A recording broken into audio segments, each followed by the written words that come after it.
Hi everyone! So, for today, I am not really feeling well. Sumasakit yung ulo ko. And parang lalagnatin ako. Sobrang sama ng pakiramdam ko.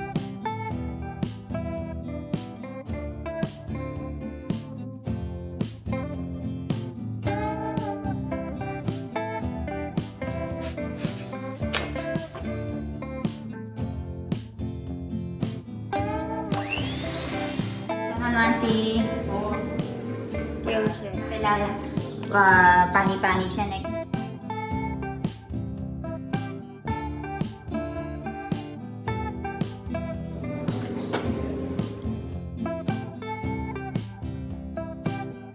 आज तो इले ना बोलो.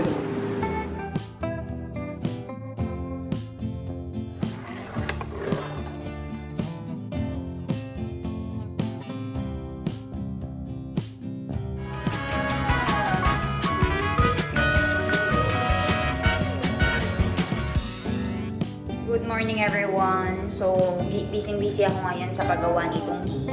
So, bine-blender ko na. Wait, papakita ko sa inyo. So, para sa mga hindi nakakaalam kung ano yung ghee. Yung ghee is yung pinang-substitute nila kapalit ng oil. So, dito, di ba araw-araw meron kaming milk sa bahay. So, ang ginagawa namin is, binaboil namin yun and lahat ng mga fats ng milk mapupunta sa taas. So, ilalagay namin yung sa refrigerator, yung milk. And ang kinabukasan, merong magpo-form na medyo matigas-tigas na fat of milk. So, i-collect namin yun hanggang sa mapuno yung box. And ngayon, after I think 15 to 20 days, napuno na yung box namin. And ngayon is gumagawa na kami ng ghee. So, nandito na si Sonal Masi. Sonal Masi! Kemche! So, ngayon naglilinis na siya and nagwawalis. And ako naman dito, busy ako sa pag-mix nito hanggang sa maging watery siya. And then, pinapaligo ko na si mommy. So, magte-take over siya para tuloy-tuloy yung trabaho namin. So, after niya maligo, ako naman yung maliligo. And then, magluluto na kami ng pagkain namin for today.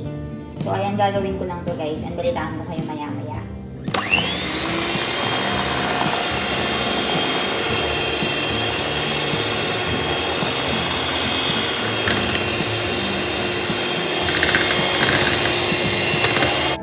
Kung napapansin nyo guys, medyo watery na yung mixture. So, ang gagawin natin yan is, aalisin natin yung mga tubig-tubig na yan. And yan yung magagawa natin na ghee. I mean, yung watery pala na yan yung magiging chas. And yung matitirang mga ganyan guys, yan yung magagawang ghee mamaya. So, papakita ko sa inyo once na matapos na si mommy sa process. And, kung gusto nyo gawin sa mga bahay nyo, and kung everyday kayong umiinom ng milk, pwede nyo gawin ito. Good morning, mommy! Good morning! Nailido. So, ayan, okay na yung ginawa ko daw na mixture. Ayan ko karoon pa, Sarah. Ayan na siya, chas karawani. Apela, pani-pani siya na chas keway. Yan na chas keway. So, yung watery daw pala na yan, guys, yan yung chas. So, yan yung gagamitin natin. Kardo, aprabatawan. Makan keway. Makan. Agin eh. So, ito yung mangyayari. Very thick na yung mixture, guys. And naghiwalay na yung watery stuff. आज तो इले ना करो. आज खाली मैं मिक्स करवानो खाली. वन मने से करवानो. आवड़ी क्यों ने? घी बन से के रीते ए जोवानो. कुकर चैनल मासी. आवड़ी क्यों मने? ओ करो છો તમે. પોતો મારવાનો. કેદર નહીં જવાનું આજે.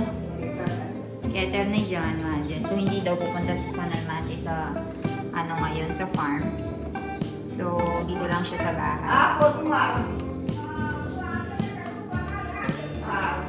Awe ko karwano apa mami? Panirerwano. So, lalagyan natin ng water. Chas banse? Edle.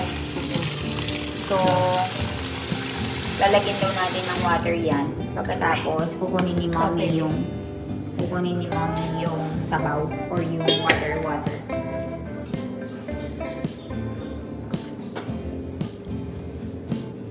છૂટું પડે ને એટલે એ છૂટી છાશ થઈ જાય જોયું છૂટી છાશ બરાબર આજે મસ્ત વલોય કર્યું તું yan maganda daw yung pagkakamix ko guys isang process lang naman yung pagkakamix વલોય કર્યું વાંધો નહીં ને મારો પછી આવી રીતે હું પાણી રેડીને તોય કરું. એટલે મને શીખવાડવાનું. આ તો હોય ગયું. બરાબર. જોયું? પછી આવું And then you'll be putting it like this. કાઢી લેવાનું છે. ગ્રીન છાશ. બરાબર. આ છાશ કહેવાય. કેટલું ધોવાનું? 2-3? 2 વાર એટલે માખણ સારું પેલું ઘી તાવણી ના નીકળે દળી નાખી. Okay. So, kailangan daw hugasan yung ghee ng 2 times para hindi magmabaho yung ghee and mas malinis yung makan. So, kung napapansin nyo, hinuhugasan ulit ni Mommy ito. So, second time na to, guys. ઘી ના ગંધાય. Ginda, ganday, એટલે બે વાર ધોવાનું.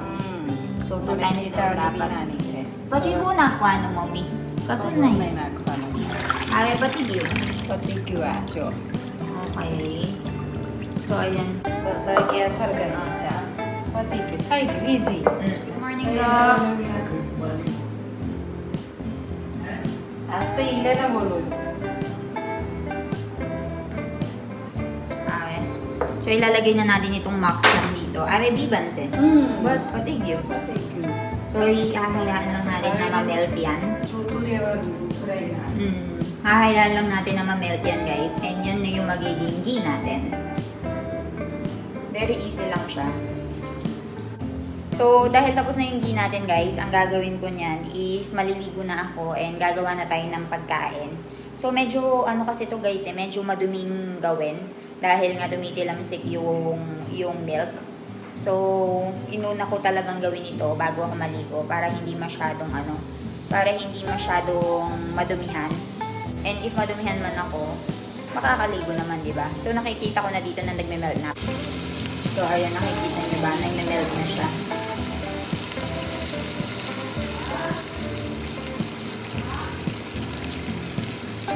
And ito naman, guys, lalagay natin yan sa bottle. And pwede tayong gumawa ng curry and ibigay sa mga kapitbahay kung gusto namin. Kasi usually nangingi sila sa amin dahil alam nila na gumagawa kami ng ghee palagi.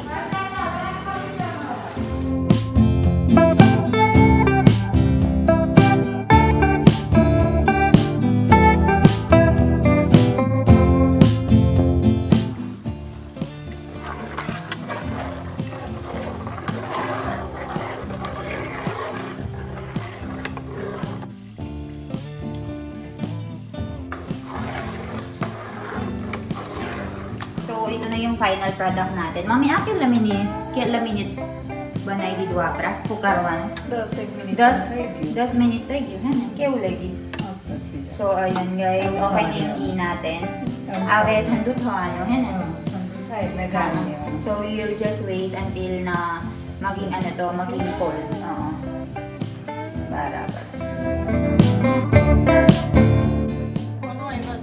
packet lewano tame. So, ayan guys, nandito sila and gaano sila nagtitipon. Akit lano siya, Mami Ek? Pachas Ek.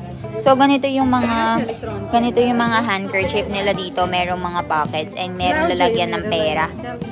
So, sari na. Sari pero ano na? Ha? Na Thai mobile. Give it a Thai mobile.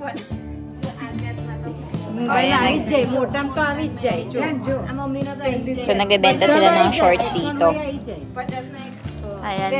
Isang truck. Chandar. Bye. Shorts. Biju ho. Underwears. So, ayan. Na, may passage. Kali Joan. Ganyan yung mga shorts nila dito. Kailan no check? Transo, baso. So, 200 rupees kada isa. Hi everyone. So, for today, I am not really feeling well. Kahit na kanina nag-shoot ako ng kaunting video, pero ngayon parang umaatake yung antok ko and parang sumasakit yung ulo ko. And parang lalagnatin ako. Sobrang sama ng pakiramdam ko. And yung feeling na nasusuka ka ba, ganun. Hindi ko alam kung ano nangyayari sa akin, pero pinapagpahinga muna ako. Ang sabi nila, mag-ano muna ako ng pagkain. Like, kumain muna ako bago ako matulog. Kasi sobrang parang nahihilo ako, nasusuka, and hindi ko malaman yung mararamdaman ko. Sobrang mainit yung pakiramdam ko, and ayun, basta hindi ko ma-explain. Medyo masama yung pakiramdam ko, guys. And balitaan ko kayo mamaya kung ano yung mga susunod na kaganapan. And I think siguro once na matulog ako, magiging okay din ako. So kakain muna kami ngayon ni na Papa, Mami, Doc Milan, and Janu. And then matutulog. And then balitaan ko kayo kung medyo naging okay yung pakiramdam ko after some time. So ayun. Hindi ko alam kung sa mga susunod na araw makakapag-vlog ako. Kasi, nung mga nakaraang araw din, guys, ganito din yung nararamdaman ko. And kailangan siguro nating magpatingin sa doktor kung ano ba yung mga diagnosis and kung ano ba itong nararamdaman ko. So, ayun, balitaan ko kayo. Mami, huka ba na Apra? Dana ni Bakri. So, ngayon guys, gumagawa si Mami ng Dana ni Bakri. So, ito yung mawo. What do you call it? Mami, Dana ni Nitchen, eh? So, yung bilog-bilog na nakakita nyo guys, niluto ni Mami yon. And ngayon, gagawa siya ng meal out of it. So, nilagyan niya ng mozzarella cheese dyan sa loob. And bibilugin niya like Bakri, ne? Bakri, jewa. So, papakita ko sa inyo kung ano ba tong meal na ito and kung paano niya gagawin. Because this is my first time trying this item. Ganito yung gagawin ni Mommy, guys. So, first, wait, papakita ko sa inyo, pero nagawa na kasi niya to, so tatapusin muna natin. So, naglagay siya ng palaman yan sa loob, and para siyang vermi. Mommy, ate la vermi jevic yan eh. Vermi. Arkuche, yan eh. Masala wariche. So, ito guys. Ano? Sweet Oo eh. So, nakita ko na kung paano gawin to ni Mommy dati. Pero ito, ang kaibahan lang guys. Made out of tuber or dana.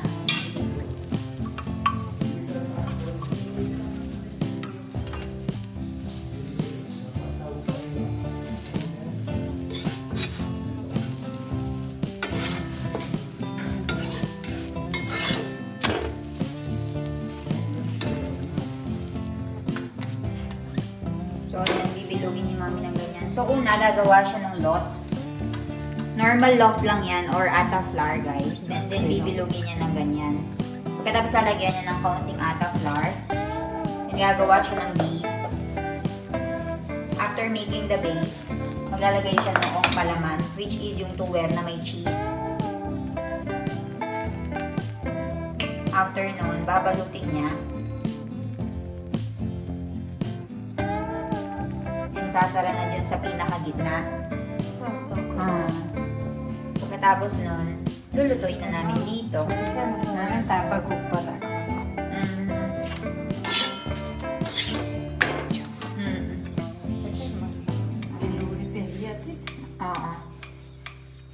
So, ako na yung after ko ma-videohan guys, tutulungan ko na si Mommy dito. Papakita ko lang sa inyo in case na may mga nanonood dyan na mag-aasawa ng Indiano and magagaya nila yung ginagawa. Ma-impress man nila yung mga in-laws nila. So, ayun. I-flip mo lang siya. And then, lalagyan ng oil afterwards. And tapos, lalagyan na ng oil dito sa taas. And then, i-finish. Pagkatapos, dapat lumobo yan. Ganyan dapat yung itsura guys. Medyo malal-lal or ma-red-red. And then lolobo siyang ganyan.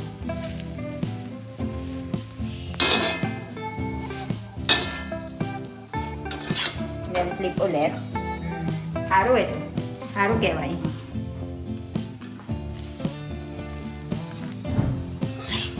And then okay na siya. So ayan guys. Mamaya na lang. Lulutuin muna namin ni Mami. Tutulungan ko muna siya. I'll see you later. So, pinapatry sa atin ni Mami. Sauce જોડે પેલી ચટણી છે ને એની જોડે Ubarok sado chai ko. Oo, ganyan yung itsura niya. Meron siyang palaman na kulay green sa loob. Tikman natin. Tikman natin to.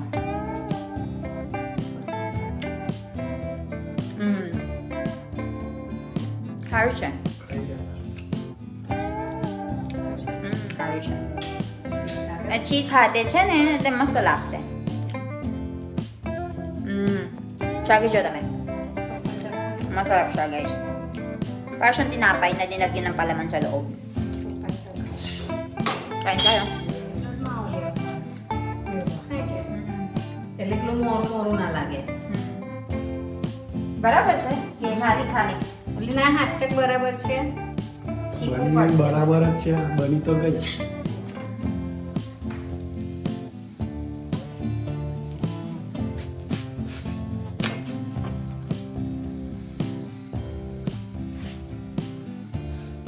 આ કેવી રીતે બનશે મમ્મી આ લોટ મીઠું નહીં મીઠું ખાલી તેલ ગળથરીનો બંધ પણ થોડુંક જ ઢીલું હે ને ભાખરીનો લોટ